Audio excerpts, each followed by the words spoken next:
ಆಯ್ತಾ. ನಾನು ಶಂಕರ ಕೋಡ್ಲ, ವಯಸ್ಸು 80 ಇದ್ದು ಕೋಡ್ಲ ಗ್ರಾಮದ ಮೂಲ ನಿವಾಸಿ. ನಾನು ಈ ಮೂಲ ನಿವಾಸಿ ಆಗಿರಿಂದ ಉರ್ಲಿಂಗಿ ಪೆದ್ದಿ ಸಂಸ್ಥಾನ ಮಠ ಸ್ವಾತಂತ್ರ್ಯ ನಂತರ ಅಲ್ಲಿ ನಮ್ಮ ಕೋಡ್ಲ ಗ್ರಾಮದಲ್ಲಿ ಸ್ಥಾಪಿಸಿದ ಮಠ ಇದೆ.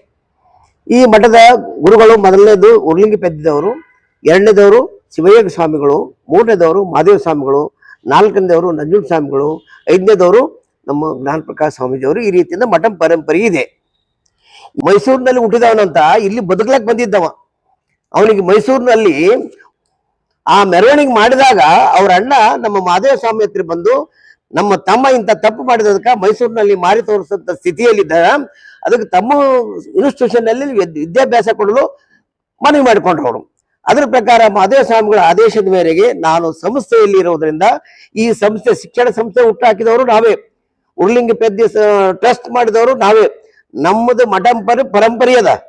ಈ ಪರಂಪರೆ ಇರೋದ್ರಿಂದ ಅವನು ಬಂದಾಗ ನಾವೇನ್ ಮಾಡಿದೆವು, ಮಹಾದೇವ ಸ್ವಾಮಿಗಳ ಆದೇಶದಿಂದ ಅವರಿಗೆ ಊಟಕ್ಕೆ ವ್ಯವಸ್ಥೆ ಮಾಡಿದೆವು, ಇರ್ಲಾಕ ಎಜುಕೇಶನ್ ಕೊಟ್ಟಿದ್ವಿ, ಎಲ್ಲ ಮಾಡಿದೆವು. ಕೊಟ್ಟ ನಂತರ ಎಜುಕೇಶನ್ ಪಡೆದು ಮಹಾದೇವ ಸ್ವಾಮಿ ಅಕಾಲ ಮರಣ ತುತ್ತ ನಂತರ ಬಂದು ನಂಜುಂಡ ಸ್ವಾಮಿಗಳ ಹತ್ರ ಬಂದು, ಸ್ವಾಮಿಗಳೇ ನನಗೂ ತಂದೆ ಇಲ್ಲ, ತಾಯಿ ಇಲ್ಲ, ನನಗೆ ಯಾರಿಲ್ಲ, ನನಗೆ ನಿಮ್ಮ ಮಠದಲ್ಲಿ ಆಶ್ರಯ ಕೊಡ್ರಿ ಅಂತ ಕೇಳಿದಾಗ, ನಾನು ಇಲ್ಲೇ ನಿಮ್ಮ ಸಂಸ್ಥೆಯಲ್ಲಿ ಯಾವ್ದಾದ್ರು ಕೆಲಸ ಕೊಡ್ರಿ ಅಂತ ಕೇಳಿದಾಗ, ಅವರಿಗೆ ನಮ್ಮ ನಂಜುಂಡ ಸ್ವಾಮಿಗಳು 4ನೇ ಪೀಠಾಧಿಕಾರಿಗಳು ಏನ್ ಮಾಡಿದ್ರು, ಅವರು ಮೈಸೂರವರು, ಇವರು ಮೈಸೂರವರು ಇರೋದ್ರಿಂದ ಹೋಗಲಿ ನಮ್ಮ ಹುಡುಗ ಬಂದನ ಅಂತೇಳಿ ಅವನಿಗೆ ಪೇಡ್ ಸೆಕ್ರೆಟರಿ ಅಂತ ಸಂಸ್ಥೆಯಲ್ಲಿ ಕೊಟ್ರು. ನಾವ್ ಯಾವ್ದು ಸಂಸ್ಥೆಯಲ್ಲಿ ರೆಸಲ್ಯೂಷನ್ ಪಾಸ್ ಮಾಡಿಲ್ಲ, ಅವ್ನ ಮೆಂಬರ್ ಅಂತ ಏನು ಪಡೆಯಿಲ್ಲ ಅಂತ. ನಮ್ಮ ಮಠದ ಬಗ್ಗೆ ಕರ್ನಾಟಕ ರಾಜ್ಯದಲ್ಲಿ ಏಕೈಕ ಪರಿಶಿಷ್ಟ ಜಾತಿಯ ಉರ್ಲಿಂಗಿ ಪೆದ್ದಿ ಸಂಸ್ಥಾನ ಮಠ. ಇದು ಬಸವ ತತ್ವದ ಮಠ. ಸುಮಾರು ಲಕ್ಷಾಂತರ ಜನರು ನಮ್ಮ ಪರಿಶಿಷ್ಟ ಜಾತಿ ಜನರಿಗೆ ಲಿಂಗಧಾರಣೆಯನ್ನು ಮಾಡಿ, ಮಾರ್ಗದರ್ಶನ ಮಾಡಿ, ಸಾಮಾಜಿಕ ಮತ್ತು ನೈತಿಕ ಮತ್ತು ಸುಧಾರಣೆ ಮಾಡಿರ್ತಕ್ಕಂಥ ಈ ಮಠದ ಬಗ್ಗೆ ಅವಹೇಳನೆ ಮಾಡಿ ನಮ್ಮ ಮಠದ ಕಿಮ್ಮತ್ ಕಳೀತಾ ಇದ್ದಾನೆ. ಇದನ್ನು ತಕ್ಷಣ ಸರ್ಕಾರ ಗಮನಕ್ಕೆ ಕೊಡ್ತಾ ಇದ್ದೀವಿ, ಪೊಲೀಸ್ ಇಲಾಖೆಯ ಗಮನಕ್ಕೆ ಕೊಡ್ತಾ ಇದ್ದೀವಿ. ಇಂತಹ ಒಂದು ಅಪಪ್ರಚಾರ ಮಾಡ್ತಕ್ಕಂಥವನಿಗೆ ತಕ್ಷಣ ಅರೆಸ್ಟ್ ಮಾಡಬೇಕು, ಗಡೀಪಾರು ಮಾಡಬೇಕು, ಅವನಿಗೆ ಇಲ್ಲಿಟ್ಟಬಾರದು.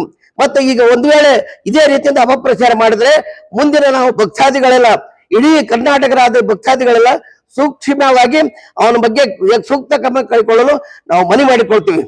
ಅವನಿಗೆ ಇಲ್ಲಿ ಬದುಕಲಕ್ಕೆ ಜಾಗ ಕೊಟ್ಟಿದ್ದೇವೆ, ಊಟ ವ್ಯವಸ್ಥೆ ಮಾಡಿ ವಿದ್ಯಾಭ್ಯಾಸ ಕಲಿಸ್ಕೊಟ್ಟೇವಲ್ಲ, ಅವ್ನು ನಮ್ಮಲ್ಲೇ ಇದ್ದು ನಮ್ಮ ಸ್ವಾಮಿಗಳು ಸಂಸ್ಥೆ ಸೆಕ್ರೆಟರಿ ಅಂದಾಗ ಅವರು ಬಿಳಿ ಹಾಳಿ ಮೇಲೆ ಮತ್ತು ಲೆಟರ್ ಪ್ಯಾಡ್ಗಳ ಮೇಲೆ ಸ್ಟಾಂಪ್ ಪೇಪರ್ ಮೇಲೆ ಸಹಿ ಮಾಡಿಸ್ಕೊಂಡು ಗಪ್ಚುಪ್ಲೆ ಹೋಗಿ ಅದ್ರ ಮೇಲೆ ಏನ್ ಮಾಡಿದ್ರೆ ಇವನೇ ಉತ್ತರಾಧಿಕಾರಿ ಅಂತ ಅವ್ರ ಸೈನ್ಯ ಮೇಲೆ ಉತ್ತರಾಧಿಕಾರಿ ಕ್ರಿಯೇಟ್ ಮಾಡ್ಕೊಂಡು ನಾವು ಮಟ್ಟದ ಉತ್ತರಾಧಿಕಾರಿ ಅಂತ ಕ್ಲಿಯರ್ ಮಾಡಿದ್ರು.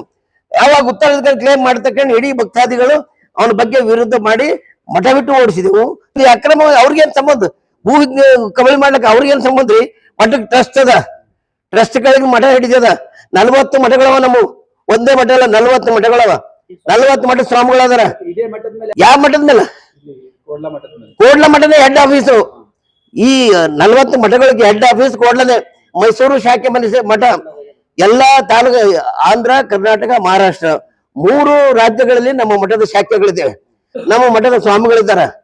ಇವರು ಕೋಡ್ಲ ಮಠದ ಸ್ವಾಮಿಗಳೇ ಹೆಡ್. ಅದು ಯಾರೇ ಬರಲಿ ಅಲ್ಲಿ ಬ್ರಹ್ಮಚಾರಿ ಮಠ ಇರ್ತದ. ಜ್ಞಾನ ಪ್ರಕಾಶ್ ಸ್ವಾಮೀಜಿಯವರು ನಂಜುಂಡ ಸ್ವಾಮಿಗಳು ನಿಧಾನರಾದ ನಂತರ ಕಾನೂನುಬದ್ಧವಾಗಿ ಎಲ್ಲಾ ಸಮಾಜದವರು, ನಮ್ಮ ಶರಣರು, ಉರ್ಲಿಂಗಿ ಪೆದ್ದಿ ಶರಣರೆಲ್ಲ ಸೇರಿ ಆ ಮಠಕ್ಕೆ ಉತ್ತರಾಧಿಕಾರಿಗೆ ಯಾರು ಮಾಡ್ಬೇಕಂತ ತೀರ್ಮಾನ ಯಾರು ಇಲ್ಲದೆ ಇರೋದ್ರಿಂದ ಮೈಸೂರು ಜ್ಞಾನ ಪ್ರಕಾಶ್ ಸ್ವಾಮಿಯವರನ್ನು ತಂದು ಕಾನೂನುಬದ್ಧವಾಗಿ ಶರಣ ಬಸವ ತತ್ವಗಳ ಆಧಾರದ ಮೇಲೆ, ಅವರಿಗೆ ಶರಣ ತತ್ವದ ಆಧಾರಗಳ ಮೇಲೆ ಮಠದ ಉತ್ತರಾಧಿಕಾರಿಯನ್ನು ಸಚಿವರ ಸಂಪುಟವನ್ನು ಕರೆದು ನಾವು ನಮ್ಮ ಮಠದಲ್ಲೇ ಅವ್ರಿಗೆ ದೀಕ್ಷೆಯನ್ನು ಕೊಟ್ಟು ಮತ್ತು ಅವರಿಗೆ ಮಠದ ಉತ್ತರಾಧಿಕಾರಿಯನ್ನು ಪಟ್ಟಾಭಿಷೇಕವನ್ನು ಕೊಟ್ಟಿದ್ದೀವಿ ನಾವು.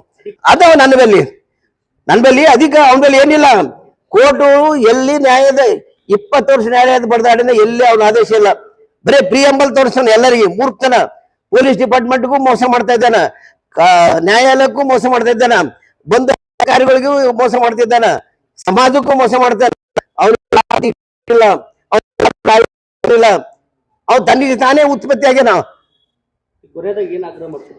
ಕೊನೆಯದಾಗಿ ನಮ್ಮ ಮಠದ ಬಗ್ಗೆ ಇನ್ನೊಂದ್ಸಲ ಅವಹೇಳನ ಮಾಡಿದ್ರೆ ಮುಂದಿನ ಸೂಕ್ತ ಕ್ರಮ ನಮ್ಮ ಸಮಾಜದವ್ರು ಏನ್ ತಗೋತಾರ.